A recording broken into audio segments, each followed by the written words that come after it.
Hello, beautiful people. Hopefully this is working.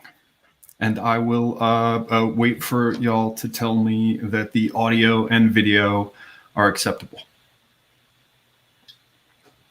Hopefully they are. While you're thinking about it, I just got this nice new SodaStream apple juice dispenser.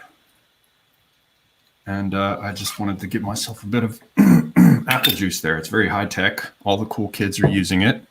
Almost as good as carrying around one of those automatic little, whatchamacallit makers, smoothie makers, battery powered smoothie makers. Yeah. So audio and video. Horse Mumbler says coming in 5 out of 5. All right.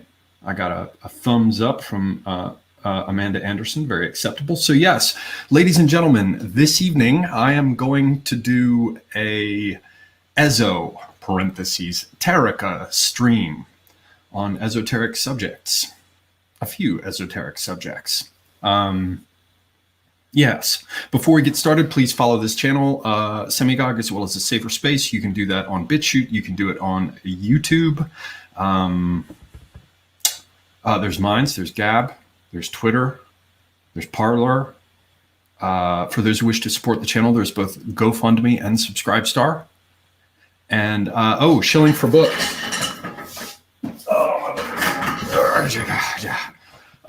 Science fiction, Vinculum. Almost everyone knows about it.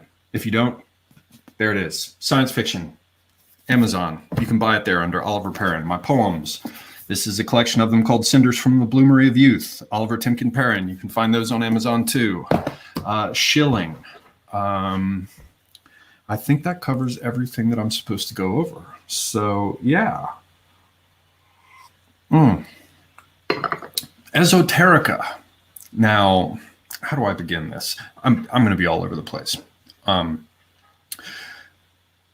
Some few of you will have been following this channel for long enough to have seen esoterica content on the channel. I haven't done it in a while. The people who started following my channel more recently, y'all might not even know about my past clips. You can find those on the esoterica playlist on my channel. These are only my own views, my own experiences. I'm not at all setting forth some kind of school here. There is no doctrine that will be under discussion. I mean, beyond the most general sorts of themes. And I'll try to describe a few of the central ones here. As I said, I'm going to be all over the place. It's an aspect of covering this kind of topic with, the degree of understanding / apprehension / comprehension that I have of this topic. Those who are capable of following will traipse along beside me. Those who are not capable of following, I'm sure there are any number of cat videos. And this will be a relaxed talk. This is a live stream. I'm working from a very, very shitty collection of notes, which I'll use as some sort of excuse for how winding this is going to be. The reason I'm undertaking it nevertheless is that more relaxed talks, I think, are the future rather than some of my choreographed monologues, things that come across better probably in written form, where I've got pretty tightly scripted things that I read out. So anyway, your mileage may vary. You've been warned at the outset. And finally, this topic of magic, ways in which magic can be said to work, my own particular experiences with looking into all of this. You don't have to consider any of this magic. You can call it quantum entanglement. You can use psychological models to explain it, as many people do, or things that are basically ripped off from psychology and used as explanatory models and applied in ways that perhaps they were or were not officially intended. You can call it karma and dharma, or you can call it actions and the context for them. Don't care.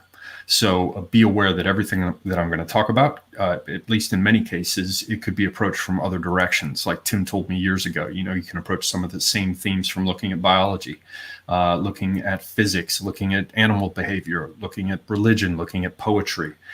There's gardening. There is no shortage of surfaces upon which the things that I will be attempting to talk around can be reflected. So, yeah, let me just make sure everything's working like it should. Everything appears to be working like it should. Let me just double check the chat over here. Okay. No howls of outrage. That is good. Okay, so how do I come at this thing? I suppose I can start talking about it from, in terms of my own personal trajectory. When I was much younger, I had I was exposed to science fiction and fantasy books that probably bore on all of this to some extent. I played Dungeons and Dragons as a lad. That probably had something to do with it. You know, I did see the TV show Mazes and Monsters, and I know that if you play Dungeons and Dragons, the next thing you know, your child who is otherwise well-adjusted might be, you know, psychopathic, wandering around in sewers, killing his friends, thinking that he's going after monsters. Probably some Ozzy Osbourne albums with occult symbols, too, had something to do with this.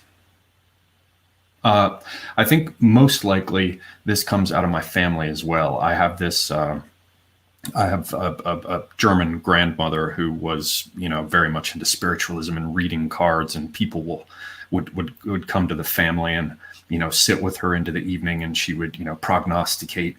My grandmother told a story about how, you know, one night, darling, the people came by and they were worried about the son that was dying, and, you know, Mama Nan, she drew the ace of spades.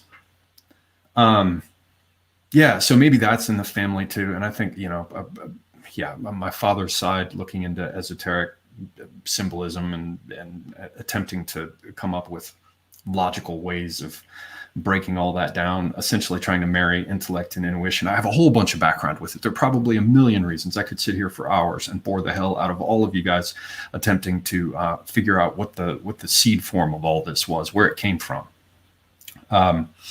There are any number of places that it could have come from, and any number of ways that all of these things could have come together in a confluence and brought me to this point I have arrived at today. So, round about the age of 11, I started to read quite a bit, anything I could get my hands on, you know, books on witchcraft, So Mote It Be, The Law of Three, Gardnerian stuff. Janet and Stuart Farrar, I later met them briefly in the late 80s, early 90s, 90, 91, probably 91, somewhere in there, 90? God, I can't even remember.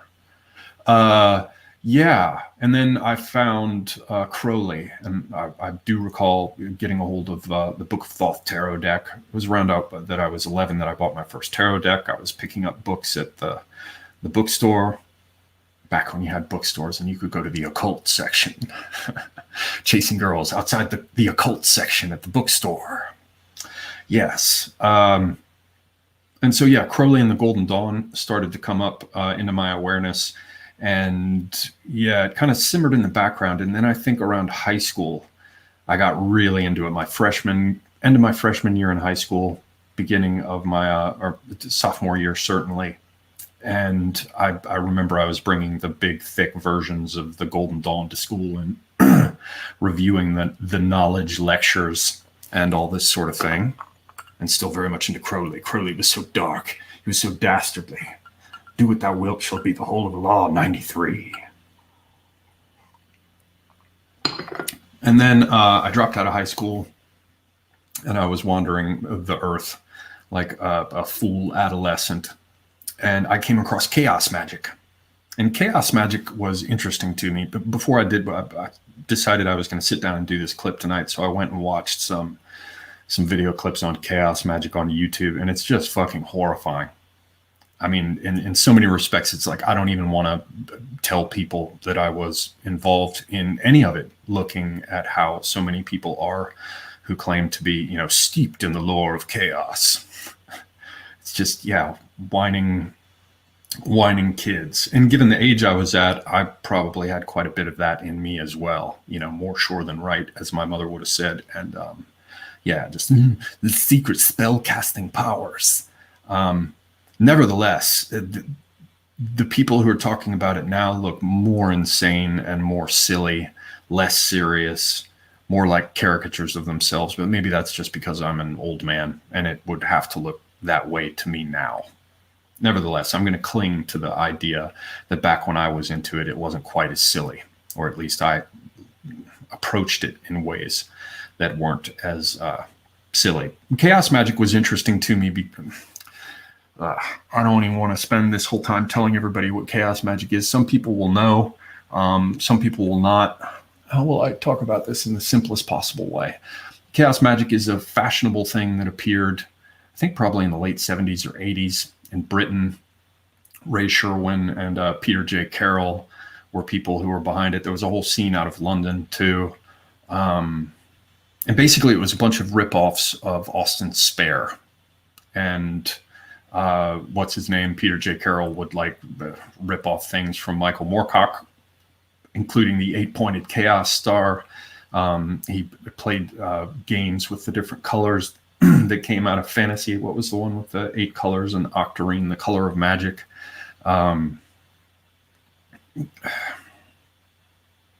Chaos magic played on a number of things that were coming together at that time. First off, a bunch of syncretism, relativism, pragmatism. They at least claimed to be interested in pragmatism. The basic idea is that you can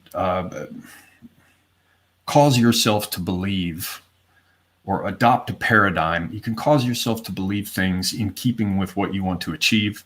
So that's why I talk about things like relativism. It really fit the day and time in which it emerged, because it was like, take from any tradition. If you want to, work within a certain mythos, pulled from Dungeons and Dragons, the way you could look at the deities and demigods and decide if you wanted the Celtic mythos or the Norse mythos. You could pick and choose. All of the different types of magic in the world were like a buffet that you could nibble and pick at.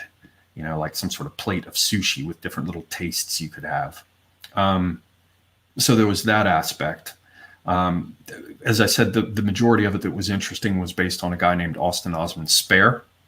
And the rest was just sort of, hacked and shuffled together in a way that appealed very much to a wannabe hell-raising young man like I was at the time. So, for the chaos magic period where I was coming out of the ritual magic, whatever stuff, I had done the lesser banishing ritual of the pentagram for 1 year because that was required for probationers. And then by the time I was getting to the end of that, or through that, I was dealing with the chaos magic stuff. But this was only really a 2-year phase of this particular aspect, 18 and 19 years old. So I was a teenager. So I say this in my defense. I was a teenager, but I wanted to know. So what was interesting about chaos magic other than, basic rebellion and, saying that I'll pick and choose, from this palette of opportunities available to me in my life and believe what I wish to believe because nothing is true, everything is permitted. And the Illuminatis of Thanateros. Back in those days, I was so young that I was usually dressed in black, naturally. Yes, a child once upon a time. But the interesting part of all of it, I told you I was going to be disjointed with all of this because I'm drinking and I'm going back through my memory and I have really loose notes. So I can also claim lack of proper preparation. I mentioned that much of this was a ripoff from Austin Osman Spare. And it was his thinking in particular that was most interesting to me because it all began to make sense. In the past, I was like, as a young kid, I have a copy of a book called The Dictionary of Angels, and you're like, how many different names of angels and demons can have L at the ending? The whole Neoplatonic idea, or you'll see it, with lists in the religions of the book. I think one of the archetypal ones is the Book of Numbers, or you'll see it with Dionysius the Areopagite with thrones and seraphim and cherubim ranks, ranks and celestial hierarchies and lists of demons or angels that you have to memorize, and all these ideas of invocation, barbarous words of invocation, all the claptrap, the sacred book of Abramelin the Mage, all this kind of old claptrap I wound my way through, but none of it really called out to me. I liked the idea that you could be a mage and you could do a banishing ritual of a pentagram, Ate, Marcus, Vegadora, Vegadula, Leolam, Amin. But it didn't really hook me. What did hook me when I came across Peter J. Carroll and Lieber Null and Psychonaut, and then the business with Austin Osman Spare, at the roots of it was sigil magic and the alphabet of desire, as it was called, sort of retroactively built up out of little bits and pieces and hints in Spare's work. But that very much interested me because there was a model I could understand. So here's the basic idea with the sigil. A sigil is an idea where you have a statement of your desire, and there are certain ways that it can and can't be phrased if you want to be effective with it, etc., at least broadly speaking. But you would write down something you desire, and then you would remove all extra letters. So if it had 3 T's in the sentence, you'd take them all out, and so there'd just be 1 T. There are 15 A's, you'd take it out, so there's just 1, and you'd end up with this group of letters, and then you would scribble them all together in such a way that you sort of made this schematized picture out of them. And how that ended up looking was really just a function of your own individual predilections. But the basic idea is to have a statement of your desire, to write it out, to reduce it to its constituent letters, removing duplicates, make a sigil out of it. And then one of the important techniques is you would have to allow enough time to pass that you forgot what that statement of desire was. And once you did, the idea was that your unconscious would remember the desire, but your conscious mind would have forgotten it. And then you would, so to speak, charge the sigil. And they talked about things like inhibitory gnosis or excitatory gnosis. You could work yourself up and stare at the sigil, or, wind down to an almost comatose state, focusing upon the sigil. Anyway, the idea is to focus it and impress it somehow so that the thinking went into your subconscious, thereby seeding your subconscious with a desire that you consciously articulated, but then forgot. And I think that really is the key to all the stuff about chaos magic that everybody has picked up and run with, other than the stuff that's just fashionable crap. Like, I believe nothing is true, everything is permitted. I pick and choose my paradigms. It's the narrative. I just choose my narrative. Really, the sigil idea, which goes back to Austin Spare, is the one that is most interesting, because whatever you can say about Spare, and he certainly was a madman and a brilliant artist, he was also a bit odd. And I tend to credit the stories about him more so than many of the other figures from his period, for example, Aleister Crowley. Anyway, sigil magic was interesting because the idea is that you give yourself a complex, so to speak. Many of us in our lives think about how, we seem to always get ourselves into the same situation. We always create the same problems for ourselves. It's like, God damn, man, how many times did I tell myself I was not going to do this? I was not going to end up in this situation again. And then you end up in that situation again. And everybody's like, well, there's clearly something you have to figure out that's going on deep within yourself. Clearly you have issues. You have a whole magazine rack full of issues. What is it that's causing you to do this? You must delve into your unconscious and, keep a dream journal and go to see a therapist. And eventually it will come to light, this thing that you are not conscious of that has driven you over and over again to resolve or to create these problems and always seek variant resolutions as though you're locked in some loop. Well, that's something many of us accept. It's taken for granted. And really, the idea of sigil magic is just coming at that from another direction. The idea is that instead of having something that is emotionally charged that has never come to your conscious mind, but because it wants to come to your conscious mind, it seeks, it comes out in your behavior and in your unconscious patterns. Well, with the sigil magic, the idea is you create the desire, you intentionally forget about it, and then you drive it into your unconscious to create sort of an intentional complex or issue or problem that, or some sort of thing operating in your unconscious with a degree of autonomy that then can have effect on your life and your behaviors. Now, there are other ways in which the model can be extended. So you can say, for example, that, well, there's the butterfly effect, and we know that, subtle changes here and there can have enormous, impact further downstream over here. And, people would talk about that sort of thing. Chaos magic was all the rage at the time. And it was like, chaos is not a lack of order, but an order beyond understanding, and everybody would be talking about fractals.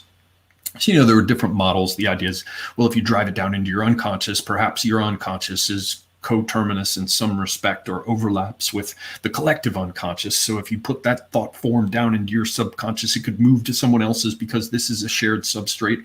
Or you could hypothesize an individual but universal superconsciousness that this in some way impacts. And, there are Neoplatonic models with rank and hierarchy and correspondences, things like.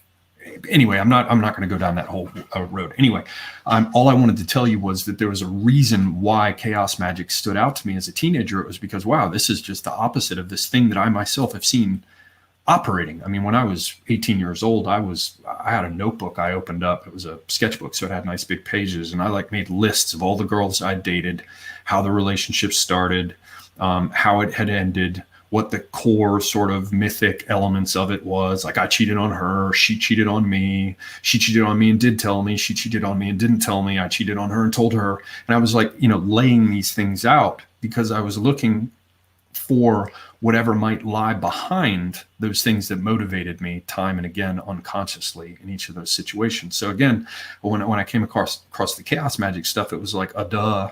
It does work like that because I've been coming from the other direction, trying to identify the seed forms that drive me, which are things that are operating on autonomously in my unconscious. Anyway, it seemed to make sense. It made sense more than memorizing 50, Hebrew angelic names or buying a black egg without haggling. So chaos magic was the first one that hit me. And here you have an example of a way that it is conceivable magic could work in the same fashion that it works with your unconscious, in the sense that it drives you and you create certain patterns. If certain patterns that you weren't fully aware of, but that were operating somehow deep in your unconscious could lead you to be unsuccessful time and again, right? Clearly you need to see a therapist because you've got real problems and this has destroyed one relationship after another. Well, so to speak, come at it from a different direction. Couldn't something that you have going on unconsciously also lead you to be successful, right? At least there was something there because I could get my teeth into it and say, this sort of makes sense. So that was the first angle I came at it from. And there are other ways that you can see this kind of thing in operation. And to the extent, I'll give you another example now with Freudian slips and music lyrics, and it's much like I said before, the reverse of having the neurosis or whatever. Give yourself a neurosis for the ends that you wish to, achieve. God damn, I told you I'd be all over the place. It might have to do with my new SodaStream apple juice machine. Freudian slips. God, I was going to tell you one thing before that, though, damn it. Anyway, it shall be so. That's what I was going to say, is that despite the fact that there's a lot of shit that's absolutely ridiculous, I wanted to spit up my drink and laugh with some of the shit that I was listening to earlier when I did searches for chaos magic. It's just fucking embarrassing. It's the same kind of thing that I feel now. I was like, I'm an anarchist. When I was a kid, I said I'm an anarchist. And then I go look at people who claim to be anarchists, and I'm like, get those bitches away from me. This is ridiculous. You people are all ridiculous. That said, because of the examples I'm about to give you, including, the Freudian slip business that I'll tell you in a second, there is some stuff about the chaos magic ideas, again, the ones going back to Austin Spare, really, that are important, and they stay with me today. I still think about them. They still are a useful explanatory model, a predictive model, descriptive model. So here's another one, right, just to show you how this kind of thing happens. And think about Freudian slips, right?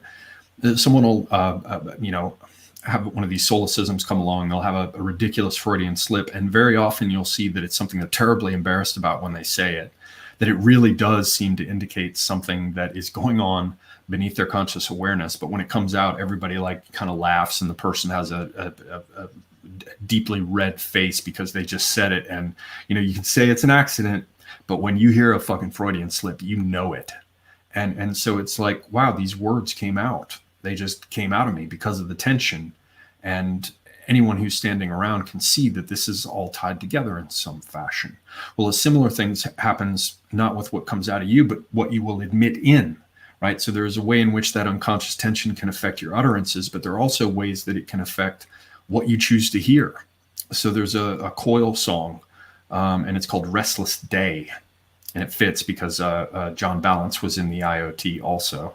And I have one Austin Spare drawing that was from John Balance's collection. Poor John Balance. Got drunk, fell down a staircase and died. Yes, and there's a song that Coil did called Restless Day. And in it, let me see if I have the actual lyrics. I always forget them because my whole point here is that I heard them one day and where the hell is it? Hang on. Sorry, peoples. Got notes around here somewhere. Where'd it go? I can only remember these lyrics in the way that they first struck me, which isn't accurate. The actual lyrics are, while it seems the whole moves, every part stands still. And that's a fairly chewy little thought nugget, right? You can get your teeth around that and think, you know, while it seems that the whole moves, every part stands still. But ever since I first heard this song, I only discovered the real lyrics like last year.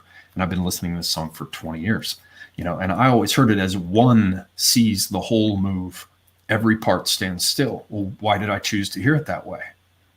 And then why did that particular lyric, even though I misheard it, made my own version of it, it stuck with me for years because it's a kind of truth.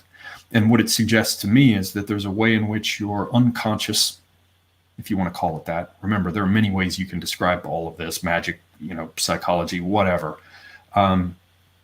Your unconscious can paint, so to speak, or dress up your sense impressions in a certain fashion that something that you wish to tell yourself will be heard, you know?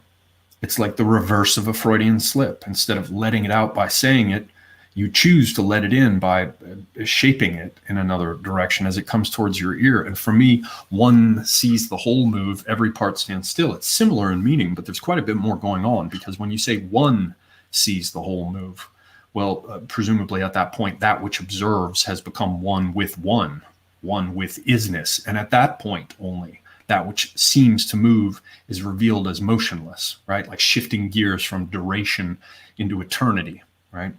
So another couple of examples, and these should illustrate to some extent why I still like some of the aspects of the psychological model stolen by what's called chaos magic, but really that got set on the table the first time, so far as I'm aware, in this particular way with Austin Spare. So then we come to things like tarot and astrology. And all of that is interesting for me. You know, I was talking to someone recently and they were like, oh, so you're a believer in astrology. And I'm like, well, it depends on what that means. You know, what does that mean for you to say you're a believer? Believer in what? That like I can consult the planets and know what time it is best for me to plant my plants? Well, I mean, a farmer's almanac will tell me that, and it's based on the seasons, which is based upon the movement of these, you know, planets. We know that there is, so to speak, a kind of weather to the universe that goes beyond just the climate of the Earth, right? You know, certain times of the year we get, you know, massive ejections from the surface of the sun. You know, as we move further from the sun, the seasons get colder. Now, of course, I'm just showing you here that the weather of the Earth itself is driven in large part by this. There's a relationship between the moon and the tides. You know, these are all things that we recognize that would have fallen under astronomy, astrology in the past, because we didn't distinguish everything quite like we do today, where there's a certain part of it which is nonsense, and there's a certain part of it which, you know, reflects a more enlightened understanding and has value. So, yeah, astrology and tarot. There are a couple of ways that you can come at it. for me, astrology, all it does is prompt me to review what I know, but to try to do it in new ways in order to accommodate the elements. So if I read someone's horoscope and it says that, you know, they've got such and such in the 9th house, and, you know, they've got a planet in exaltation, excuse me, a planet and sign combination that's exaltation, you know, and the North Node is this. You have to take all that you have as awareness in your mind about the person. And in some cases you have none, because you're just doing it for some, you know, someone could just give you a date, time, and location or whatever, and you could look at a chart. But generally you're doing this for yourself, or you're doing it for people about whom you at least know a little bit. And every fucking soothsayer and fortune teller that ever came along will always ask all sorts of questions. If you ever see someone who's having their quote unquote fortune read, it's a constant little game of the person who's telling the fortune to find out whatever they can, because they want to feed the schematic that they're referencing. And really what it does is it sets up a group of constraints that force you to think in new ways about the thing. The best example I can give you that kind of parallels it is an experiment I did with syllabic verse. And hang on, I'm going to get a fucking ashtray and cigarette. I'm going to smoke a cigarette. Hang on. I'm going to be back in moments, peoples. Where's my little card thing? I'm just going to go get myself a cigarette and an ashtray. I'll be right back. Bear with me 1 minute.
All right, am I visible? Am I audible? Let me know, peoples. Sorry, hopefully that was less than a minute. I just decided that it would be fun to have a cigarette while I talk about this. All right, so where were we? We were with syllabic verse, right? Audio, video, good. Everything's like it's supposed to be. Awesome, thank you, Orange Triangle. So, yeah, syllabic verse, right? I was talking about how with astrology, how would I say this? There is no such thing as astrology. There are only astrologers, right? The information has to come together and become meaningful, or the elements under consideration, they have to come together in a person to become meaningful. So in the case of syllabic verse, I set myself this thing where I had an elaborate framework. What was it? 7 and 8. So I had 3 lines with 7 syllables each. Don't give a shit about stress. And then 3 lines with seven syllables each. And then a closing line, single line of 8 syllables. And what you find is that it puts constraints on you. You have to get your idea into the one line. Gee, Christ. You have to get your idea into the one line, and you have to be compact. But by the same token, you want to say something beautiful or effective or whatever. And in order to make that happen, you're looking for turns of phrase. But then you're like, oh my God, it won't fit. It has to fit into 7 syllables. And so you're forced to find a new way to phrase it. And I found that those constraints were actually great for writing, because you're like, you don't realize how many cliches you fall into when you're writing something, how many, the way in which you take these received phrases and use them unconsciously. And it just becomes, it's a series of cliches. But because you were forced, in the case of this example, right, I'm metaphorically trying to describe something about astrology through the example of poetry. You're with me, right, people? By being forced to fit it within those 7 syllables, you have to find new ways to think about it, new ways to say it. The constraints force you to be creative, right? That's not a controversial assertion, right? It's true in any number of ways and places. And so what happens with astrology is that you have these certain features, that are supposed to be in play. Leos are supposed to be a certain way, right? Leo and the sun is supposed to have a certain situation. Scorpio and the moon has a different situation. Water signs and fire signs and oppositions and transits for this, things that are going to happen across time. The fortune teller, as I started to say earlier, is constantly trying to draw information out of the person who has come, the querent, the person who made the query, because they want to feed the machine. And astrology, I think, in a certain sense, leaving aside all the other stuff I talked about with the farmer's almanac and the tides, and the seasons and the weather, there is something to astrology in the sense that it's a received set of archetypal symbols that have been developed over, pretty extensive periods of time, in human reckoning anyway. And you would have to imagine that there's some truth in them, ways in which they're related. And we're going to come back to this after a bit when I'm going to give you some stuff. What's the mnemonic for it? I could be bounded in a nutshell and count myself the king of infinite space. Remember that Shakespeare line. We'll come back to that, because through it, I want to illustrate the way in which, when something does have deeper and truer and older connections, there is a way of looking at it, of trying to unpuzzle it, that will reveal it. And astrology has so many old things. I mean, there's so many stories that are, if we're going to talk about the Dioscurides, right? I'm sorry, the Dioscuri, Castor and Pollux, the 2 horsemen. Well, they're in charge of contracts between men. They're also a guide to sailors. There's a Black Sea cult of the Dioscuri, but there's also a Spartan cult of it. And with the Spartan cult, they'll have these pilos hats that are like the half ends of eggs. But with the Black Sea cult, they'll have a Phrygian cap. And yet at the same time, it's really easy to mistake or conflate the pilos with the Phrygian cap.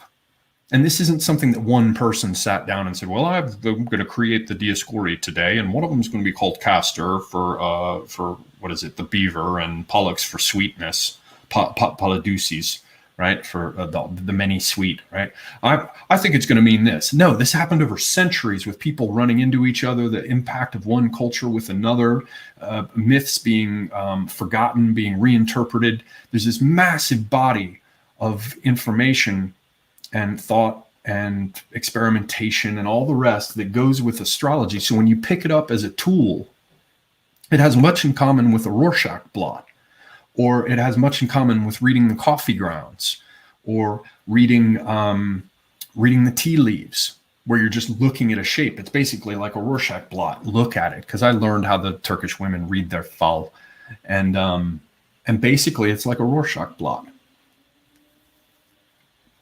Some people tell you that you read one way from the handle around the rim of the coffee cup after it's been flipped and cooled. Others will read, clockwise or counterclockwise, and then they'll let the grounds run out from the saucer where they collected, and as they drip down, they'll tell you the answer to your final question. But really, it's a way to trigger in that person their own process that causes them to reflect and reconsider things that they already know, to allow that sort of voice to come out of the unconscious. And it partakes in that way to some extent of what I talked about with the Freudian slip, where it just comes out.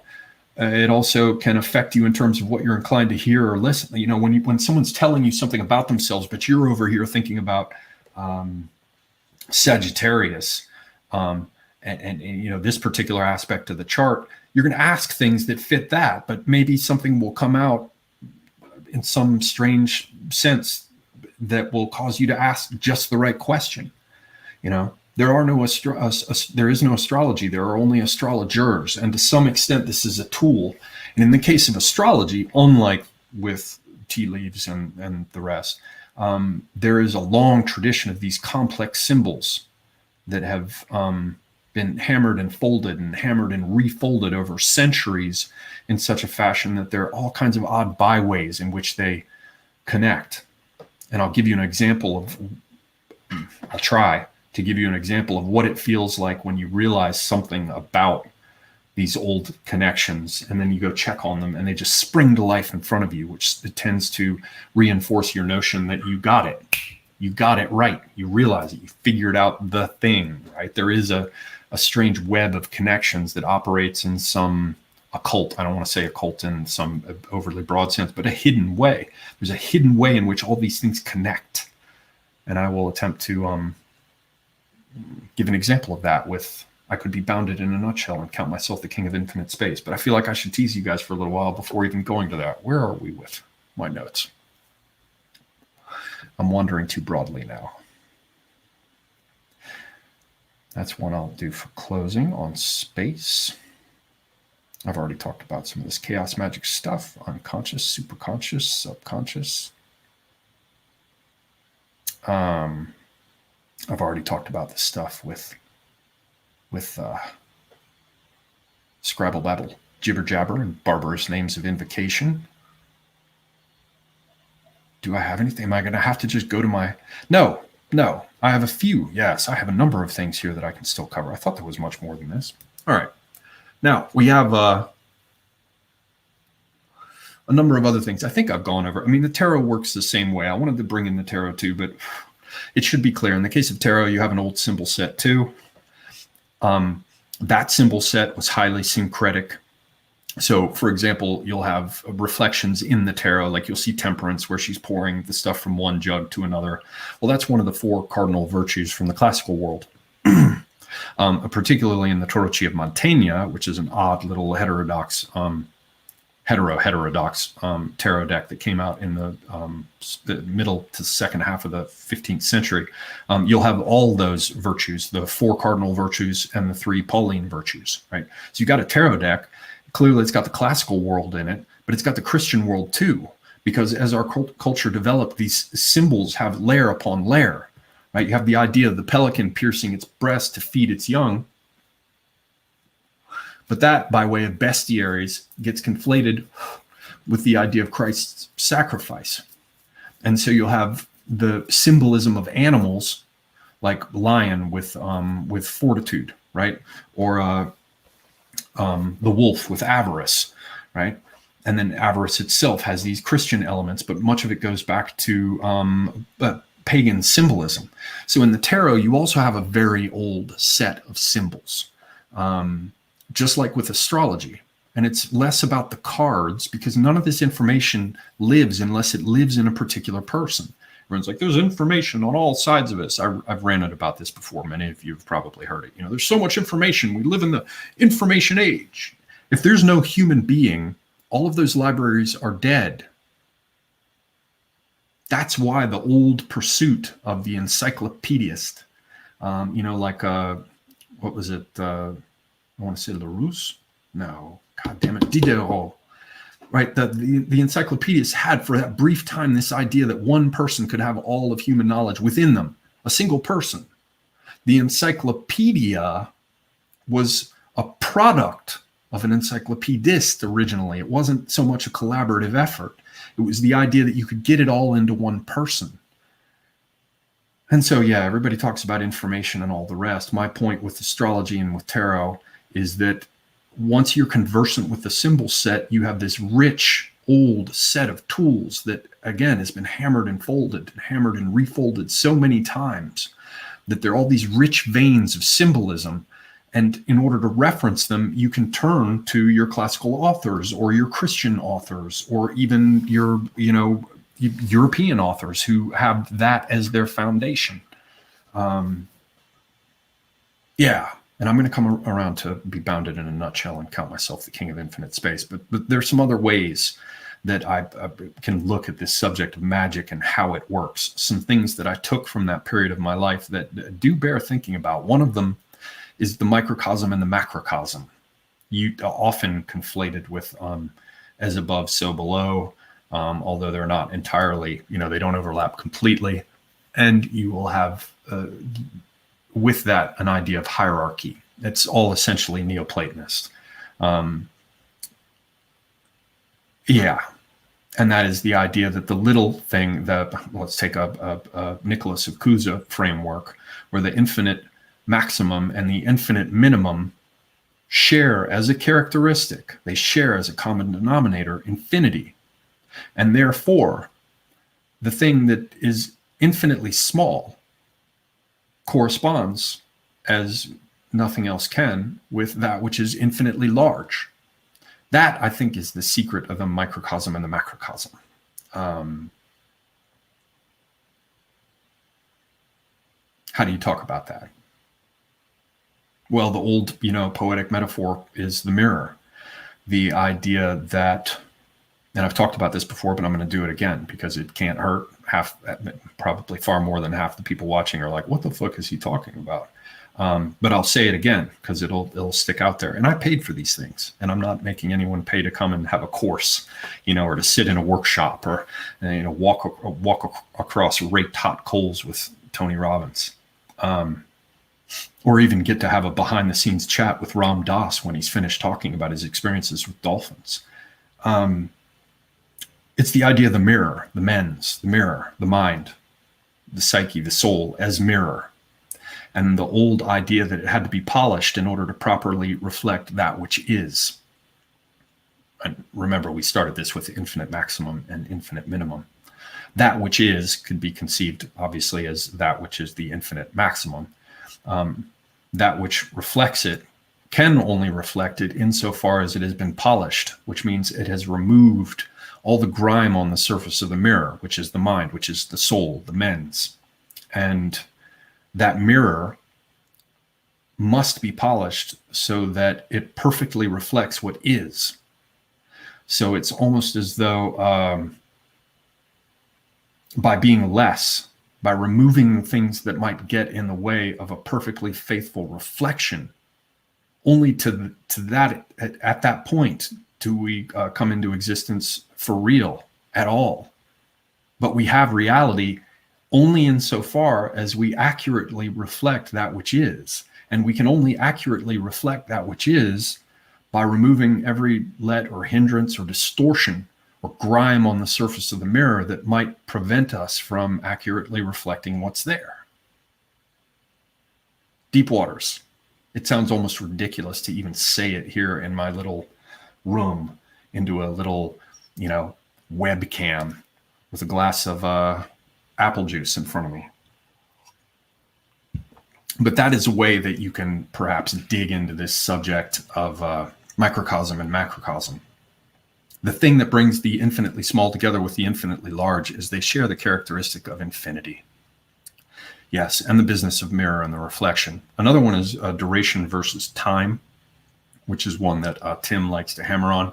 I'm not really qualified to speak on it, although the idea of eternity certainly fits nicely together with that old phrase, one sees the whole move, every part stands still. Almost as though in stepping through to time, rather than looking at duration on its line, the great roaring heavens and hells of existence resolve themselves perfectly into a geometrical mandala that infinitely recedes, if you want to go downwards, so to speak, into the two descending triangles of the Sri Yantra, which are Kali's extended tongue, downward pointing red triangle number 1, and Kali's henna painted pubis, which is downward pointing triangle number 2, versus the upward stable triangle of Shiva, right?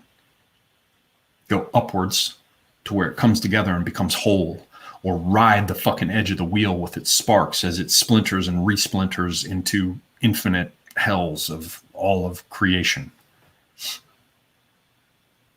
Yeah. So anyway, we were going to talk about magic this evening. Yeah, duration versus time. That's one that I could just blabber about, but there you have it. There's a piece of it. Another one is this idea of conscious versus unconscious. And there's much more to that if anyone wants to dig into it, because it does not just include this idea of the unconscious, as I've said in the past. Everybody thinks the point at which it becomes the point at which that which isn't in your consciousness contains all that is the collective level.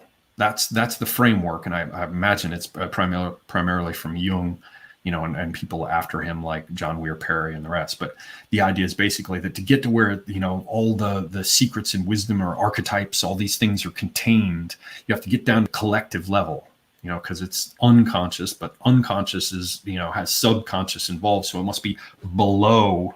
You see how these metaphors come through of ranks and height, a world axis. You go downwards into the collective unconscious. But I would like to posit as well that you could just as easily imagine going upwards into something that is individual and is a superconscious that also contains all that is within it. So there is no need to resort to, as Tim used to say, well, it's a drop of water returns to the ocean. And then he would say, well, why the fuck did it leave the ocean in the first place? So the idea is that there is another way of construing this conscious unconscious framework that does not have to resort to the idea that you go down to a level that is collective in order to have access to your patrimony, right, so to speak, or your that level of knowledge that is not accessible to you at this time. You can also frame the structure in such fashion that you go upwards, so to speak, and it's just as a subject being misused or misunderstood as thinking about downwards. But nevertheless, to use it as a point of contrast, you can go upwards to something that is uniquely individual and yet contains all of it, and you're not aware of it. So upwards to a individual superconscious, conscious, or downwards to a collective unconscious. Many more things with that model that that we can do things with. God, I've talked about sense and bodies and biological knowledge. You'll get some of that with the Esoterica series. Well, it looks like we're coming up on an hour. So what I'm going to do is I'm going to talk about my little business of Bounded in a Nutshell, and then I may come over to space. Let me see how I feel about that. I'll probably just tease a little bit on space because it's a project still underway for me. And then I will, then I think I will take questions. It will be like an Ask Me Anything, except not anything. It's going to be related to Esoterica. Tonight we're talking about Esoterica. Please constrain your questions to that. Now, also, I have not been looking at the chat at all. I will as soon as I'm done rambling almost incoherently. So if there are questions that you want to ask that fit with the theme of this evening, which is Esoterica, then ask them and put a little @Semiagog at the beginning. That will help me to see them. So yeah, remember with astrology,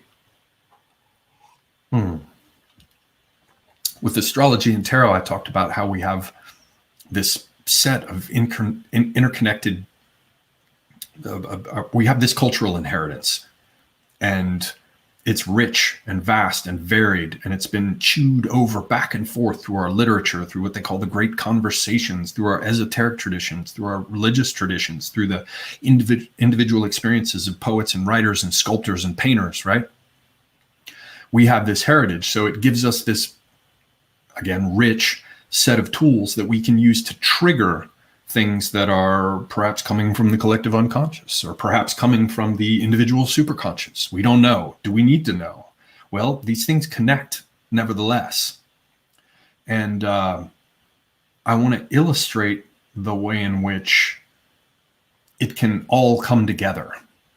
because it's very hard for me to put words on it, because there's a reason that Hermes has his finger to his lips, and it's not because you're not allowed to tell. It's because how can you? Nevertheless, I believe that you should try, right? So with Shakespeare, you have a statement. I could be bounded in a nutshell and count myself the king of infinite space. Now, the context for that, which is Hamlet, if I remember correctly, is even more, and it fits with all of this. But we're taking this one little piece because we don't want to go too far afield with it. Well, when you look at things magically, in the sense that there are esoteric connections, hidden connections, and you have your hand on the thread, as we can see with the old metaphor of Ariadne's thread when Theseus is in the labyrinth with the Minotaur, right? When you have your hand on the thread, the golden thread, then there is a path for you. There's a reason that the Buddhist teaching sign is this, which is the hand gesture, as the flax has been spun with a drop spindle, and you spin it like this as it comes down in order to form a thread, and that thread is a suture, which also gives us sutra. It's the idea of a thread of teaching. And so when they start to talk about it, they fix their mind on it and they follow the thread with their hand, and so they make this mudra, right? Just another example of what I want to show you here, which is that it's connected. There are threads that all connect, and when you've got it, when you have your hand on the thread, you'll suddenly look at, for example, a phrase, I could be bounded in a nutshell and count myself the king of infinite space.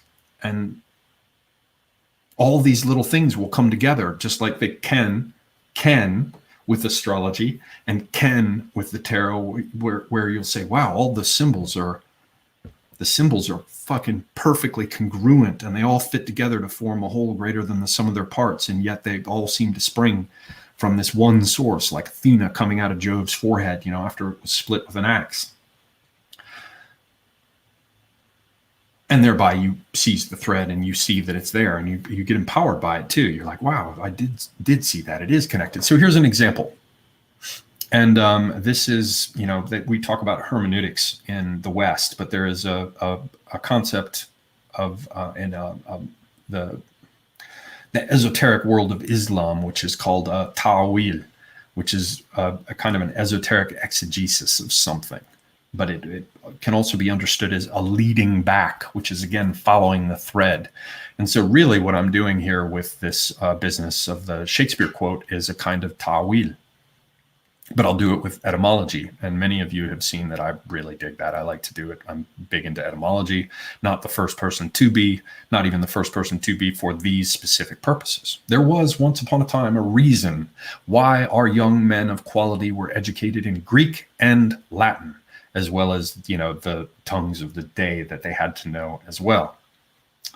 It was, and this was far before comparative linguistics, but imagine that if someone had been educated in Greek starting when they were like 5, and Latin as well, and could do reasonably well in both as well as their native tongue or tongues, you would begin to see an etymology there, because you would have first this one language that dominated in an earlier period and then another. So Greek, then Latin, but you would know both, and you would see correspondences between them that today mostly linguists see. Yeah, but enough about etymology and the rest. I go. This is the problem when I get into these subjects. They run off in all kinds of directions. They don't lend themselves to the clearest, precise, rational explanation. At least not given my level of familiarity with them. So, in Hamlet, there's the line, I could be bounded in a nutshell and count myself the king of infinite space. Well, there's a whole lot of, what is the one about the foul and pestilent congregation of vapors?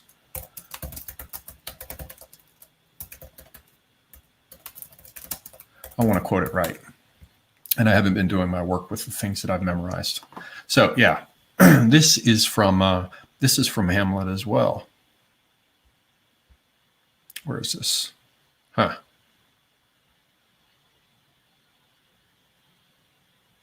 Well, let me just read it from here. I will tell you why. So shall my anticipation prevent your discovery, and your secrecy to the king and queen moult no feather. I have of late, but wherefore I know not, lost all my mirth, forgone all custom of exercises. And indeed it goes so heavily with my disposition that this goodly frame, the earth, seems to me a sterile promontory. This most excellent canopy, the air, look you, this brave o'erhanging firmament, this majestical roof fretted with golden fire, why, it appears no other thing to me than a foul and pestilent congregation of vapors. What a piece of work is man, how noble in reason, how infinite in faculty, in form and moving, how express and admirable, in action, how like an angel, in apprehension, how like a god, the beauty of the world, the paragon of animals. And yet, to me, what is this quintessence of dust? Man delights not me, no, nor woman neither, though by your smiling you seem to say so. So in Hamlet, there is quite a bit of this business of thinking. And as if I remember correctly, there's the idea of thinking can make it so, right? And, you know, Rosencrantz and Guildenstern come back from their Protestant educations abroad, right? You know, there's the idea of to be or not to be, and framing it in your mind and imagining what will occur. And in the midst of this play, in the midst of this context, we have the idea I could be bounded in a nutshell and count myself the king of infinite space. The same play where he holds up in his hand a skull and looks at it. A nutshell. Alas, poor Yorick. Yes. Is this Yorick's nutshell I hold in my hand? So let's take a look. I could be bounded in a nutshell. I could be manifest in matter, contained within a skull, subject to gravity. And even so, in that condition of bondage to matter, bound to the very earth by the magnetism of its gravity. You know, they used to say the stone fell to the earth because of the love the one bore the other, right? I would count myself the king of infinite space. Surely I'd be a fool. But would I be right? Would I nevertheless be right, even granted all these other things I said? So let's look at nutshell. Shell. Old English skill, Anglian skell, seashell, eggshell, related to Old English skialu, shell or husk, from Proto-Germanic scalio, cut off, piece cut off, shell, scale, source also of West Frisian skeel, peel or rind, Middle Low German schelle, pod, rind, egg or shell, Gothic scalia, tile, with the shared notion of covering that splits off, from the Proto-Indo-European root skell, to cut. Well, let's go look at skull, because shell and skull sound similar, and the nutshell could be the skull, because we've heard about Yorick.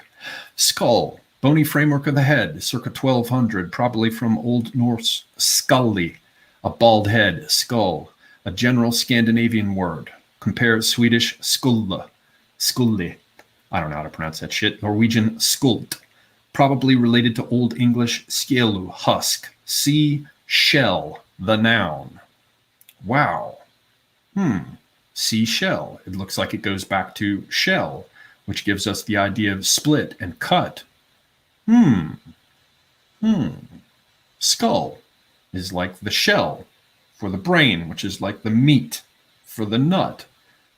Oddly enough, you know, skill, which is the power of discernment, comes from the same root. Skill, late 12th century power of discernment, from Old Norse skill, distinction, ability to make out, discernment, adjustment, related to skilja, to separate, discern, understand, from Proto-Germanic skalio, divide or separate, source also of Swedish skal, reason, Danish skill. I'm butchering the pronunciation, I feel sure. Whatever, I'm not a linguist. A separation, boundary, limit, Middle Low German schillen, to differ. Middle Low German, Middle Dutch Schelle, separation, discrimination, from Proto-Indo-European root skell, to cut. So discernment, recognizing what's happening, seeing, for example, that everything that you thought was supposed to be locked in a particular way is all a vile, hypocritical farce. For example, your father was killed, and before the meats on the funeral table had grown cold, she married your uncle. But you begin to discern, you begin to see, but there's a paralysis. The paralysis, as they like to say, of analysis. Skill, powers of discernment. But the shell to split it and get at the meat within. The skull. Alas, poor Yorick. I could be manifest here with a brain in a hard case, dragging my knuckles, beneath the curling black bowl of the sky, bound here to earth by gravity. I could be bounded in a nutshell and count myself the king of infinite space. And we go look at nutshell, a nut that you split, right? If we split the nut, we almost get two shells, two sides of the shell. Like when we split a walnut. Jeepers, what about scale? Well, it turns out scale comes from the same root as skull and shell and skill. Scale. And that's how we measure infinite space. We can even end up with the two shells that form the scale. Splitting, discernment, to split it down the middle, to break the nut, the shell that covers. Wow, we get the scale in music if we just take the octave. We get the octave if we cut the monochord, or press down the monochord at the halfway position. And suddenly we've moved up an octave by splitting it in half, which gives us the musical scale. I could be bounded in a nutshell and count myself the king of infinite space. Now, I'm not pretending that all of this is easy. There are certainly all kinds of people out there in the world who would listen to the kinds of things that I'm saying here and be like, get the butterfly nets, right? This guy clearly needs to be taken care of. Well, the real thing that's going on here is I'm trying to, not the real thing, the unreal thing here that's going on is I am trying to show you the state of mind that comes with an openness to these things that I'm talking about. For example, interpreting a horoscope or reading tea leaves or creating sigils or looking at all of the different impressions that you can take out here in the world of things and how they might speak to you, training yourself in some fashion to listen to yourself more clearly and arming yourself with a set of tools that make it possible for you to, like I've shared in the example of syllabic verse, to force you to rephrase what you're going to say. But in the case of, in a productive way, how the constraints give rise to productive innovation, right?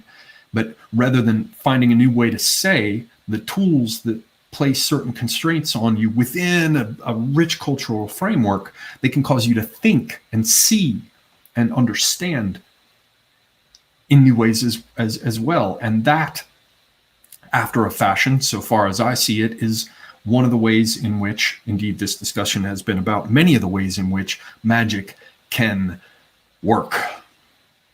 And I'm not going to talk about space anymore. I am now, an hour and 10 minutes into this thing. So I think at this point, having flapped my mouth in the fashion I have thus far, I am going to turn to taking questions. Please do keep them on the subject. DJ Cutworth says this is nuts. Keep them on the subject of this business of esoterica and the general themes we've talked about tonight. So, yeah, I'm going to go back through as far as this thing will let me. You guys are probably familiar with the drill.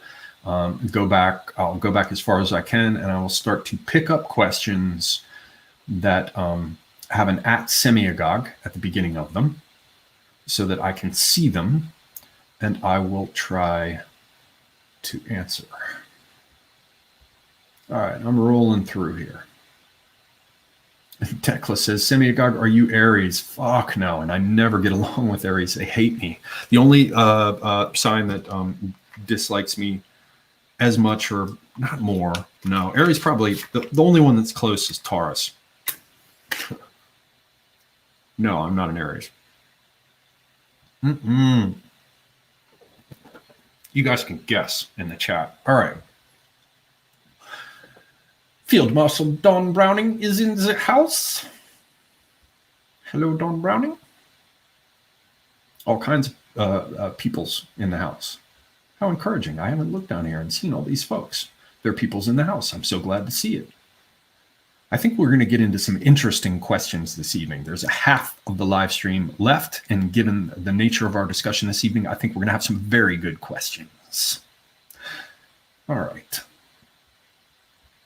Copperman, what is going on here? You guys are absolutely insane.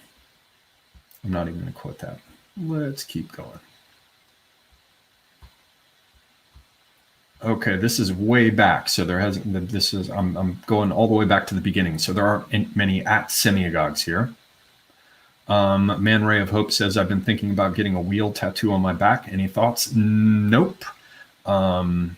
Make sure you like it, because it ain't going anywhere.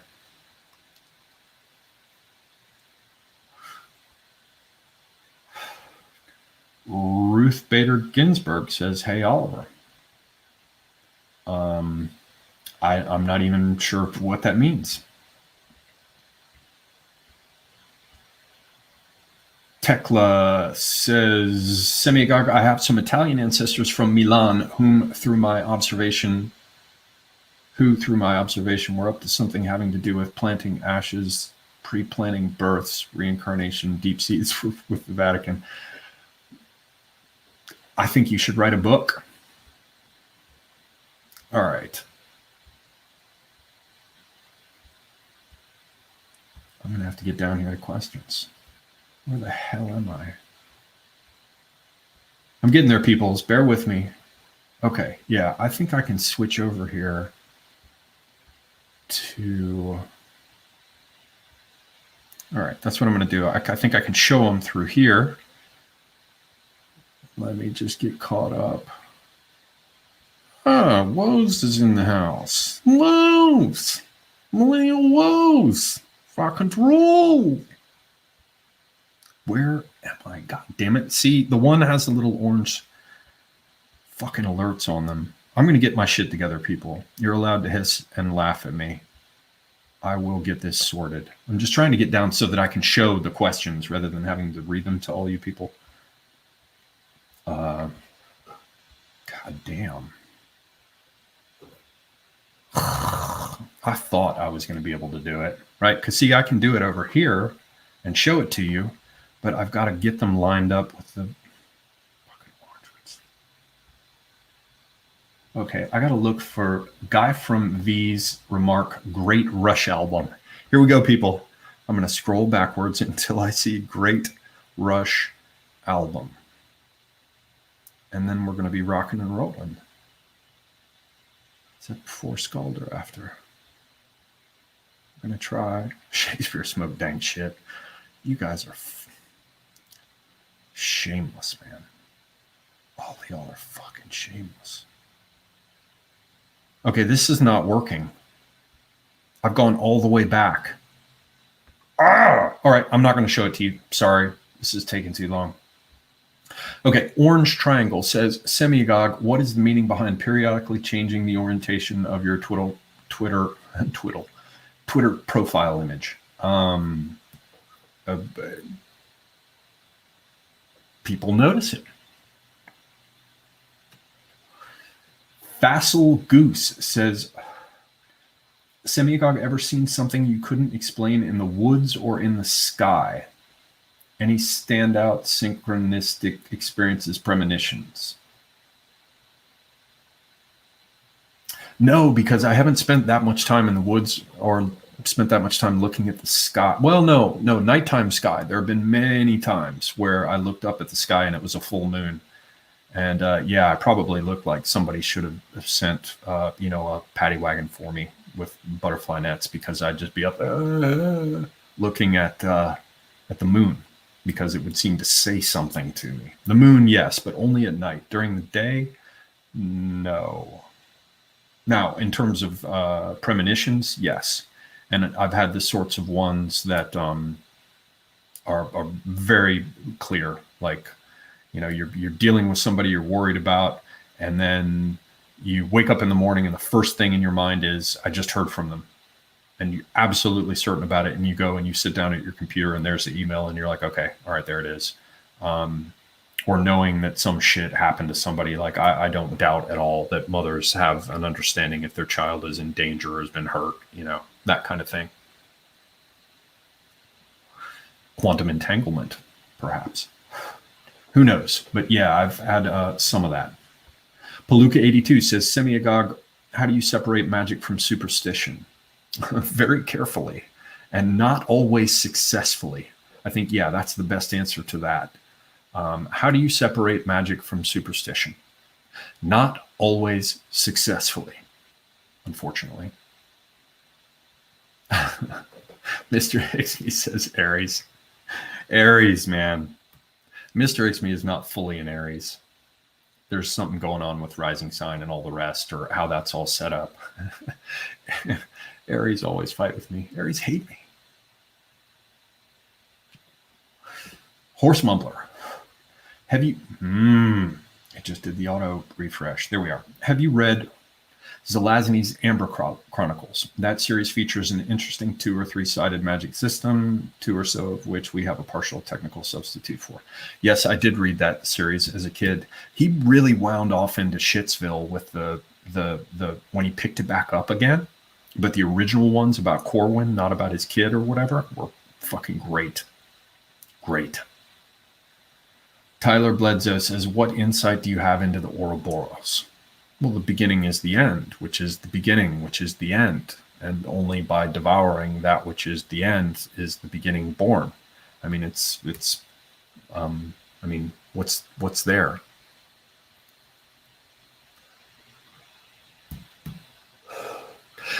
Beginning self did not begin, no ending can there be. Who holds fast to these truths shall win to immortality. All right. Zachary Rose, do you think there's anything to the gray alien phenomena worth discussing? If there is, I'm not qualified to opine. Tekla says, Semigog, please answer my question in regards to my Italian ancestors and soul stalking, which you should be careful of. You just make sure your Italian ancestors didn't split a tree lengthwise, a living one in the forest, and pass your naked ass boyish body through it. I came across a picture once. I think it was from the 40s or 50s. Hell, it might have been from the 30s, but it's probably 40s, 50s, somewhere in there. Black and white photo of an Italian family trying to do this folk tradition. And there's this butt naked little, hairless Italian boy, 7 or 8, something like that, I'd guess. And you can see the tree has properly been riven, right? Where you split it and then split it apart. And so the whole tree is kind of hanging off itself. And you can see this naked boy. It's a black and white photo. It's obviously in the forest, and the mother and the father are wrapped in wool or passing their naked child through the split tree because of some ritual. Got to be careful about those Italians. It is said that my grandfather, who was also a mobster, ran into trouble and never found happiness because as he left, taking with him, if I remember correctly, the deed to some land that the mother was pissed about, the mother came out on and like leaned out a window or off the top terrace as he was leaving the house, walking down the sidewalk, and she did the evil eye on him. I don't know about your specific circumstances and your Italian family, and therefore I am not qualified to offer comment. Boomer21 says, have you ever read Milton's Paradise Lost, and are you also familiar with Dale Wimbro's The Man in the Glass? I am not. I have not read Milton's Paradise Lost, much to my shame, and it is one of the things that I should read. Beady Beat says, do you think any of these ancient symbols may lead to psychological remedies in the way ancient Greek mathematicians have led to computing discoveries in modern times. I'll take it a step further. There was a reason that when you had problems, you went to the temple of Asclepius and you would sleep on its premises, and they would engage in some form of therapy with you based upon the contents of your dream as interpreted by the priests and all the rest. I think there are many psychological remedies. Hell, there are even like physical remedies that we're discovering. Back in the day, I think I've talked about this before. I had to dig into it. You know, the bowl of Hygeia, which is the symbol of the pharmacy, is a snake wrapped around a cup with its head over the cup. Well, that's how you milk a goddamn snake. And they talk about feeding the snakes, and the snakes on the precincts, within the precincts of the temples of Asclepius, but they don't talk about doing things with the venom. And it turns out that snake venom is the perfect emblem of the multivalent meaning of the Greek term for drug, pharmakon, pharmakos? No, pharmakon. It's one or the other. Anyway, the point is that it's drug, medicine, and poison. And serpent venom, if you take it in terms of digesting it, not letting it get into your bloodstream or get with your nerves, depending on whether or not it's a hemotoxin or a neurotoxin. If you just take it, digest it, it can have all sorts of medicinal effects. But if it hits your bloodstream, in the case of a hemotoxin, or your nerves with a neurotoxin, it can kill you. Drug, medicine, poison, it's always these elements together. And so, yeah, that's just, and I've looked recently, and there's stuff for heart conditions that they've pulled. They've been studying snake venom for applications for it, and some of the ideas that they're testing and researching, they seem to bear out ancient ideas about snake venom's medicinal value. And of course, the symbolism of it, you know, serpent as wisdom, and the serpent's on the sacred precinct, and drug, medicine, and poison, the serpent you have to be careful of. You know, as we should be careful with, I mean, we're learning it with people's reactions to vaccines and all the rest, that you have to be distrustful, you have to be careful, because the one thing is three things. What we call the drug is also a medicine and a poison, or the medicine is also a drug and a poison. You have to be aware of the various characteristics of it. So there's much that can be learned from ancient symbols. And yeah, I just babble. Semigog, spell and counterspell, looking for a perspective on this. That is from Dennis Helgi, from the icy north, the land of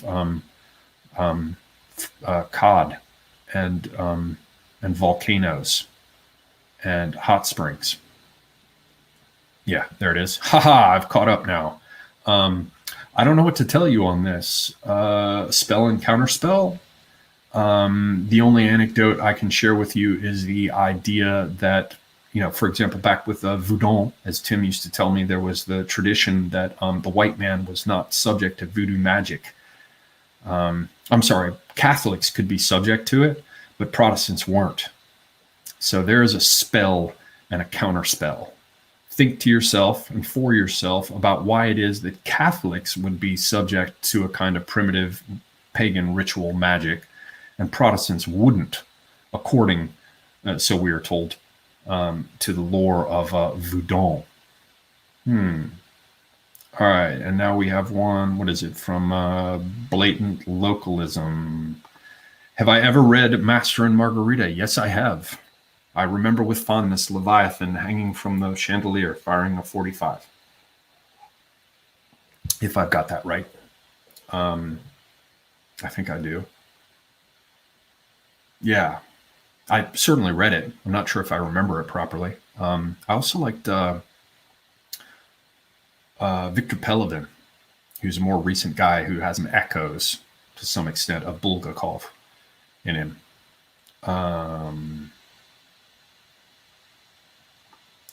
Dawn Browning says, Semigog, what's your most bizarre coincidence?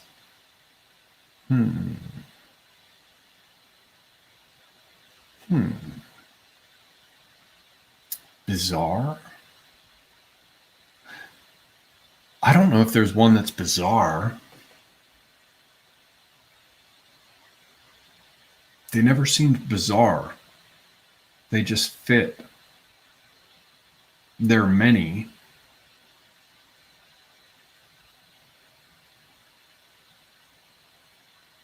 but they're for me.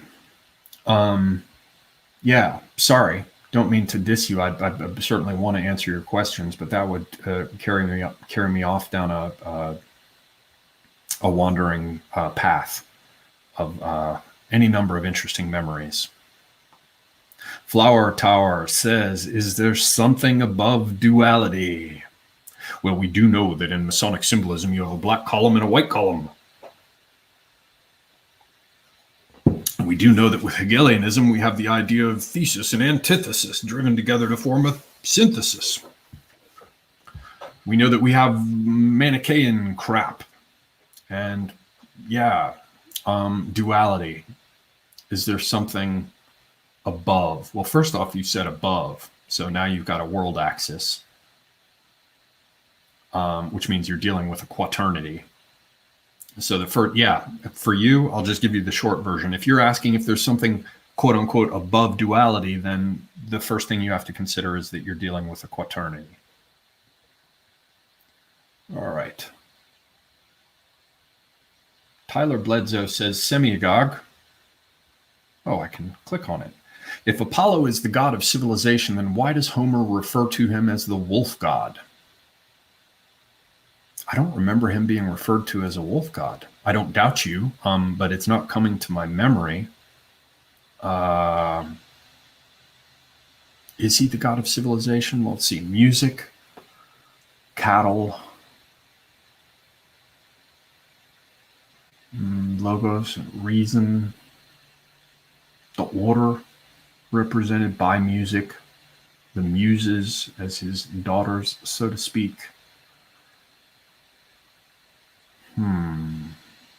I'm not familiar with that epithet, and I'm trying to remember. Didn't he, Rudra, so to speak? When the Achaeans, didn't they piss off Apollo and he sent down his darts to create disease in their ranks? I'm not familiar with the wolf title, so yeah. I wish I were able to answer for you. All right, scrolling down. And there's something from Dennis Helge. A serpent ripped from its tail within the framework of Ragnarok. Thoughts? I don't know enough about Ragnarok. I just know it happens over and over and over again. And there's that bit with Balder.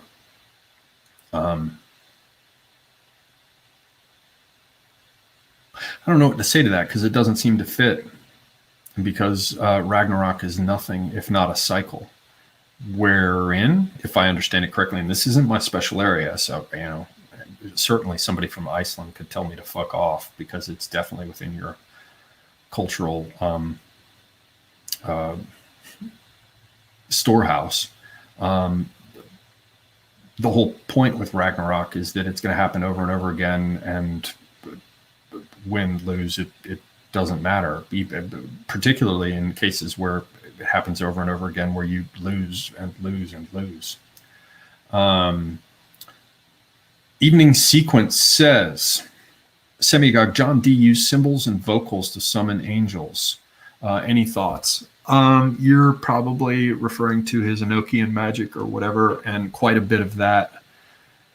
There's no telling what he was really up to, particularly with somebody like Edward Kelly involved. But I tend to think that a good bit of that, perhaps not all of it, but a good bit of that is more closely related to the steganographia of Trithemius of Würzburg, Trithemius of Sponheim, both abbot of Würzburg, friend of Cornelius Agrippa, author of the text on steganographia, which is secret writings.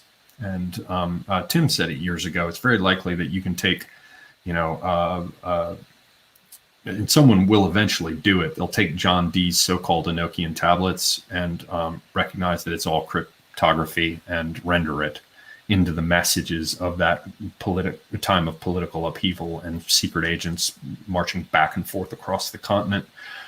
directly prior to the emergence of the 30 Years' War. That's my thoughts on that, and hopefully we will get around to the next episode of Light in Darkness with Anteos. We'll see. He's been busy with other things, but perhaps he'll come back around and we will be able to finish that. Okay, where am I? I'm going to try and get this so I can open it up on here. Palooka82 says, Semigog, does justice belong as the 8th or 11th Major Arcana? Which deck got it right? Or does it not matter? I think it only matters if you get into all that shit with Crowley and the rest of them, who decided that the 22 Hebrew letters correspond to the 22 paths between the 10 Sephiroth and the Trio Life. And if you take that approach, then perhaps it matters. To me, it doesn't, at this point, it does not matter to me. What is it with strength? What's the other one that's involved in that whole question? I can't remember. To me, it doesn't. Yeah, it's not a major thing. It does not apply to me. But perhaps that's because I am limited in my understanding of it, and I've allowed something to slip through that is in fact deeply important. Facile Goose says Omon Ra. Yeah, that was the first book that I read by Victor Pelevin. Metsan Otus from the crazy woodlands of the north, the land of the bark eaters. Metsan Otus says, Semiagog, lots of questions about snakes. I see. Any good book overall about snake symbolism in the Christian esoteric world? No, not a specific book on that, but there are any number of Christian bestiaries, and maybe there's something about it in Isidore of Seville and the right. I don't know. Get the Christian bestiaries and assemble it all together, and then do a search for snakes in terms of classical mythology and the rest, and you'll find quite a bit. But I'm not aware that there must be some book of that sort, but I've not come across it. Boomer21 says, Semiagog, I am a dowser, and with my divining rod I can pick up, it should be rods, right? 2 of them. I can pick up just about anything. View on dowsing. I just don't doubt it when it comes to water. Tim told me about the water witches coming out to his land to pick a spot for a well, and they just flipped right down in the spot. People are going to drill a well, and they bring out a water witch, and the water witch points, and they drill there, and they get water. To me, it seems like it fucking works. I don't know anything about, how it is or why it is that it works, but I'm entirely inclined to credit it. It seems to me as though it's something that, is real. We have to contend with. Joseph Stolen says, Semiagog, thanks to quantum mechanics, we know that an observer can influence particle movement. So if someone observes and I look away, which reality will I observe after I look back? Math magic. If someone observes and I look away, which reality will I observe after I look back? I wish I could tell you, man. Ask a physics dude. Because that escapes the level of granularity I'm capable of applying to that whole subject,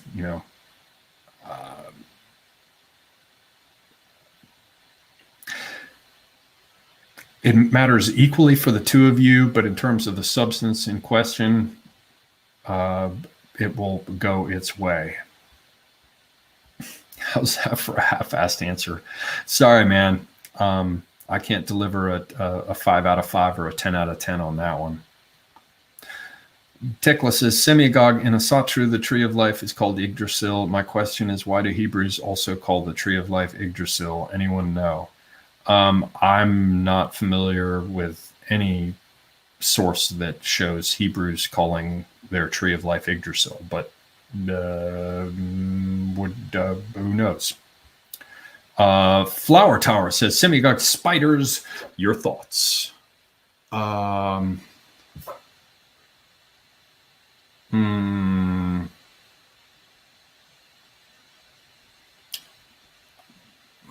Ariadne, the spider, her web, the thread, and the labyrinth.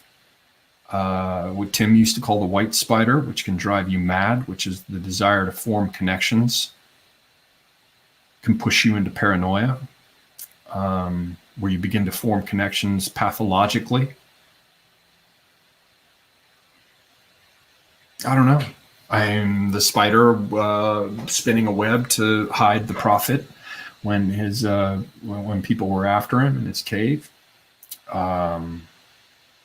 I don't know. Those are things that immediately come to mind in terms of spiders. That's all I can give you. Fucking Woes is on here. If Woes is still on here, when are you going to produce content again? When are you going to produce content again? We miss you. All right.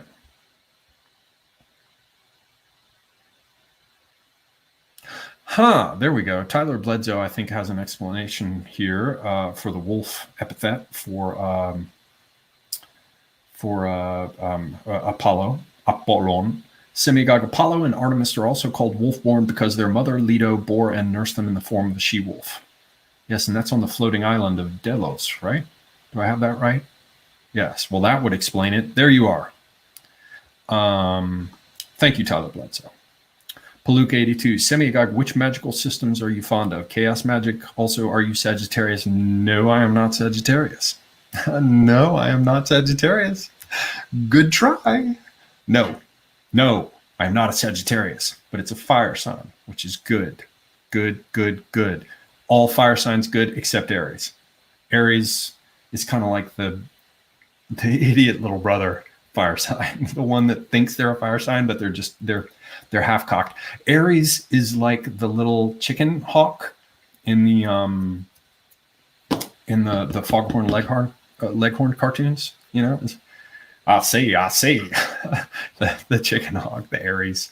Aries are always fucking all ferocious and half cocked. That's what they are. Fire signs are good though, and Sagittarius is a very good sign, but I am not one. All right, I'm scrolling down here. I'm looking, ladies and gentlemen. God, man, I'm just shedding. I'm shedding people watching. They don't love me anymore. They've left. There are no more questions. Look at this. It's all over, people. It's all over.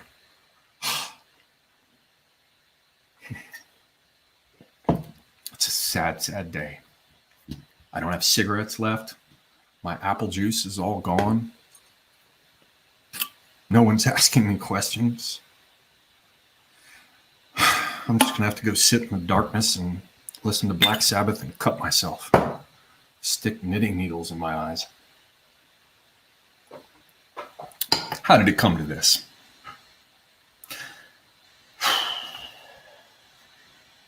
Well, we're close, right? 38. No, I have 20 minutes left if I was going to pull a full 2 hours on this, and everybody's fucking dropping out, man. God, man. You can please all of the people some of the time. Some of the people all of the time. God damn it. Horse Mumbler says, Semigog. Where is it? I'm going to try and get here so I can pull it up. Mycology. Do you share Tim's interest? No. Yes, but I share an interest in mycology, but not certainly to the degree that Tim is into it, because he's looked into it very deeply and closely, and it's fucking interesting. There was a time when I had friends who were each of them into their own thing, and by hanging out with them, you would happily get to learn about it. But then you get old and you're not hanging out with all your friends. Everybody goes to their respective little corners, and so you don't get to hear so much about the things that they're rolling through in life and learning about. So yeah. No, I don't have. Yeah, I've heard a little bit about it from Tim. I think Mr. Xme is pissed off about my Aries remarks. I love you dearly. Please forgive me. Please forgive me. Fucking Aries. Fucking Aries. Saxon Roxwell says Scorpio. No, but Scorpios are great for fucking. James says Semiagog. What do you think of Virgos? They tend to stay away from me because I don't know. Do other people have that? Like, there are certain groups of people that I have dated, and they always fall in these same sign groups. Now, I'm not saying it's true because this isn't an aspect of astrology that's particularly of interest to me, but I have seen I'll consistently get Scorpios, Libras, occasionally Sagittariuses, and once, quite remarkably, a Capricorn, which was really fucking weird. Woes is asking, what is my Myers-Briggs type? And I don't have all the tests that are online are shit, little short, shitty ones. So I have never ever done the, I've never properly done the test. So I don't know. Yeah. Faith, Alexandria, Oglesby, and Dawn Browning earlier are absolutely correct. What is the best sign? What is the best sign? The absolute best fucking sign. The best sign. Yes, you guessed it. Not Aries. It's a Leo. Tekla says, Semiagog, do you have any knowledge on GUKU?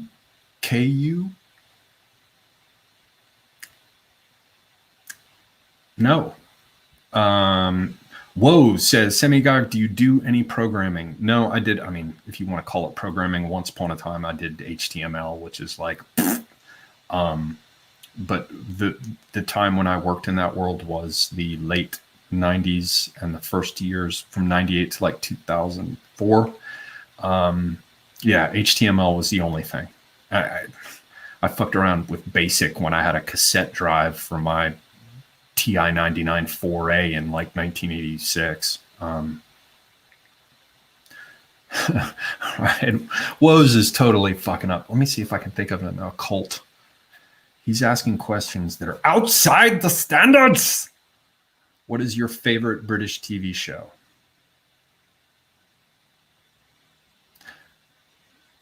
It would probably be comedy. It's not like Doctor Who or any shit like that. I liked The Office when it first came out. And I haven't watched TV in so long. And the Brits are just so cucked now. Every fucking TV show I watch is just awful, whereas there are like loads and loads and loads of them that are quite good from earlier, stuff that's just great. And I think on Twitter, when you were still on Twitter, you turned me on to one that I was watching that was actually kind of funny. It had some guy who, what was it? They were all in an apartment building. I think you told me about it because I had never heard of it before. And one of the episodes, the first one I watched, had some guy who had escaped and was wandering around in an apartment pretending to be an inspector or something when he was actually the guy who had escaped. God, I can't remember. I don't know, man. I don't know. I wish I knew. Millennial Woes is fucking with me now. I saw you do this to Faust. I'm not going to let you do this. My favorite color is green, generally purple and green. Michael John Haslam says, Semiagog, have you experience with hypnosis? ... Sorcery. I think of hypnosis and sorcery as two very different things. Hypnosis is like leading people down into sleep or some shit etymologically. I have not fooled around with it. I had a close friend who was into it for a while. He was into handwriting analysis and hypnosis. It wasn't my thing. Sorcery, on the other hand, I have unfortunately gotten involved with on occasion. Facile Goose says, Semiagog, Dion Fortune Defense Against Psychic Attack Symptoms chapter, much shorter than expected. What, to your mind, are the signs of psychic attack, if it's even a thing? Favorite Bowie song. Favorite Bowie song is, what's the one on Hunky Dory? Oh, you pretty things. What is it? Don't you know you drive your mothers and fathers insane? Let me make it plain. Gotta wait for the Homo superior. I'm tone deaf. Yeah. Oh, You Pretty Things. And what's that? Immersed in Crowley's uniform, divine symmetry. That one. Yeah, I like that album a lot. Dion Fortune. What's her real name? Violet Firth? I have somewhere in my memory banks. Defense against psychic attack. What are the signs of psychic attack? Look at couples in the midst of divorce, particularly men in the midst of divorce, and look at them. Look at their faces. Look at what happens to them. Look at what they undergo. Those are the symptoms of psychic attack. Evening sequences. Semiagog is Maria Orsic and Vril Legit. Is that Elvish? Is that Welsh? Is that Esperanto? Sorry, man. I don't. Sorry. All right. Now I got to scroll down through here. Semiagog. This is from Boomer21. Semiagog, are you familiar with the origins of Zodiac in regards to as to who started it? That is a very fucking interesting question. And it is difficult to answer. The Zodiac, as we know it, appears relatively late. The earliest stuff we see is in the Hellenistic period. And there's the Temple of Dendara or whatever in Egypt. So it really doesn't go back that far in terms of the specific signs. But what's interesting is in the East, in China, with Chinese astrology, you have 12 signs. I believe that you've got that with Indian and Tibetan astrology too. So as I haven't looked recently, and I could be misremembering, I had some apple juice. But it seems to me that what's more important is the division of the ecliptic into 12 and the fact that that is shared. And then you, for example, have the 60 decans, and they break out the whole thing into 360. And of course, we still divide the sky, the perimeter of the sky, into 360 degrees even today. But Zodiac, it's Zuan for animal. Basically, as I recall, the word means something like little animals. And so they're symbolic animal signs that are used to notate the 12 divisions of the ecliptic. Now, if you mean specifically Cancer, Capricorn, Sagittarius, those names, those animals, those symbols, we have them in the West. They may have different names in Tibet. I'm not sure. Probably. They certainly have different names, you know, like rabbit and boar and dragon in China. What's more important to me is the system in terms of its division with 12, with 60, and with 360. All right. We have 102 viewers. You guys have stuck with me. God damn. All right. I'm going to calm down. Is that one? Palooka82 says, Semiagog, is meditation important for magical practice or techniques such as Reichian therapy? Have I ever sat in an orgone collector? When I was reading William S. Burroughs and all the rest, there was much talk of orgone energy. Meditation, yes, it can be important if it's important for you, but I think you have to distinguish between meditation and contemplation and such things as attempting to, to have no mind. What's the yoni mudra, where you block the ears, block the eyes, block the nostrils, block the lips, the idea of shutting down the senses. Yes, it can be important, but you have to make sure that when you're talking about wood and you're a carpenter, they have a whole technical vocabulary to talk about different types of wood, and they can talk about crown and cup and bow and all that shit, right? When you talk about meditation, that's a word that generally gets used for things that specialists divide into all kinds of subwords. So as generally as you appear to be speaking here, the answer is it can. Semigod, can you freestyle compose metered? I'm sorry. Horse Mumbler 1. Semigod, can you freestyle compose metered verse in real time? Typological study question. And what, if anything, can one conclude from the following? If A, then B and C, not B and not C. Is this? Are you attempting to fuck with me? I can compose freestyle metered verse in real time. That's what the process of composition is. However, the real time might take a whole lot longer than you would expect or want, and it might turn out shitty until it's worked over and over again. So the answer is yes, I can. If I'm forced to do it straight out of the gate, unless inspiration strikes, it's often crappy. As for your second question, what, if anything, can one conclude from the following?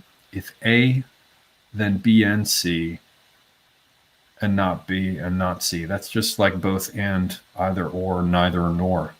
Yeah,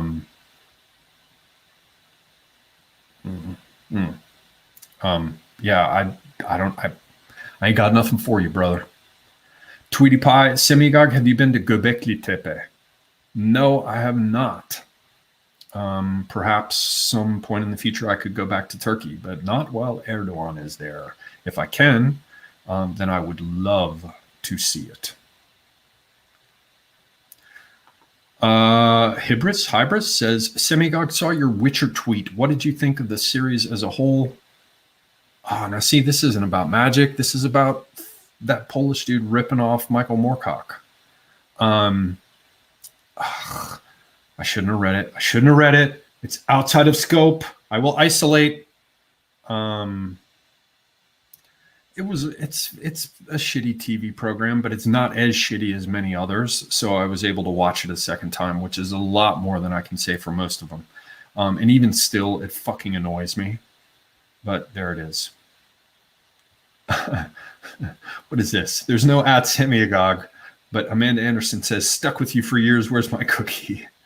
I'm not sure she's asking me, but you're always welcome, Miss Amanda. Okay. Faith O says we get complimentary popcorn. Lucky. Facile Goose says, Semigog, did you visit Troy during your times in Turkey? I did not, but I got close. I was just south of there in ancient Mysia, and I managed to find somehow Paleoskepsis, which was the home of Metrodorus of Skepsis, the famous practicer of the mnemonic arts, who provided inspiration for Giordano Bruno. And I went to Paleoskepsis and climbed to the top of the hill. There's no ruins left, but I went to the home of Metrodorus of Skepsis. But I never made it to Troy, sadly. All right. What the fuck is this? What the fuck is this? Ibris says, Semigog, is meme magic real? Yes, but then your thing is magic. Is it manipulative? Does it have the power to persuade? Can it bind? Can it convince, from convincere or vincere or whatever? To chain, to enchain, to bind? Yes, of course it can. Define magic. Orange Triangle says, Semigog, what is your answer to the riddle of steel? Flesh that bears the steel is more powerful than iron. Sorry, I can't do a James Earl Jones voice, or I would do the other one. Okay, see this? I'm in too good a mood to just permanently boot you from the channel, but yeah. Donnie Browning is gone. Catch you later. Guy from V says, Semigog, how about Derin Kuyu? I don't know what that means. I don't know. Oh,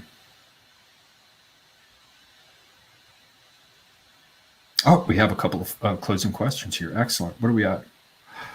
4 or 5 minutes left, 4 minutes left. Thank you, ladies and gentlemen, for joining me tonight. I'm sorry that this was such a winding, fucking tortuous discussion. It is what it is. There it is. It's just Saturday night, Sunday morning. You get what you get. I appreciate you joining me. Let's get to these last questions. Favorite Francis Bacon painting? Vassal Goose. Semigog, favorite Francis Bacon painting? What was the first one you saw? Well, isn't there one of a pope? I seem to remember some religious figure. Francis Bacon, you know, the Jacob's Ladder, fucking shaky head bullshit. Is there one with a pope or a cardinal or something? Screaming popes.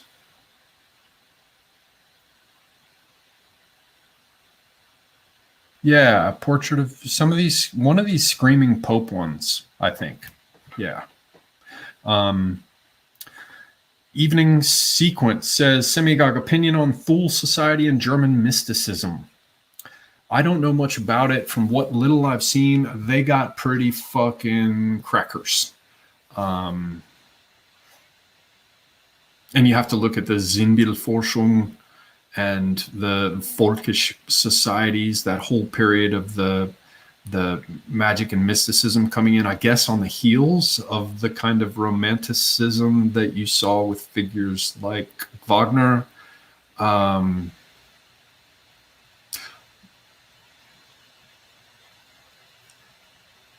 There were probably some few persons in that milieu who knew something, but I think they were rather rare, and most of it was more like the kind of mysticism you would see associated with sodalities and martial brotherhoods, things like, for example, you would see with like Mithraism and their grades and their, you know, secret initiations and their subterranean gathering places. Lewis Jones says, Semigog, what magic actually works? Well, you'll have to go back through in order to understand how I think of working. Back at in the earlier part of the clip, I discussed those things that I think do have some merit, but you'll have to wait until this posts, at which point you can see it all. A guy from V says they're all either spies or magicians. Ayton? In. The I is next to an 8. Yes, so we meant in Victorian England. Yeah, where they're putting fucking tablecloths over the table legs so people don't get turned on. Ruth Bader Ginsburg says, are you and Tim Jewish? Of course we are. How could Tim and I be anything other than Jewish? Ask yourself how it is we could be anything other than Jewish. Of course we're Jewish. That's it. Vril. You guys are still talking about fucking Vril? Yeah, that looks like the last question. So, yeah, what a brilliant thing to close this on. Are you and Tim Jewish? Yeah. So thank you all, ladies and gentlemen. I appreciate you being here. I'm sorry that this was wandering. You get what you get with a live stream, but I love you all. You're all important to me. Deep in my heart, you have a home. And yeah, I'm Semigog, and I am out.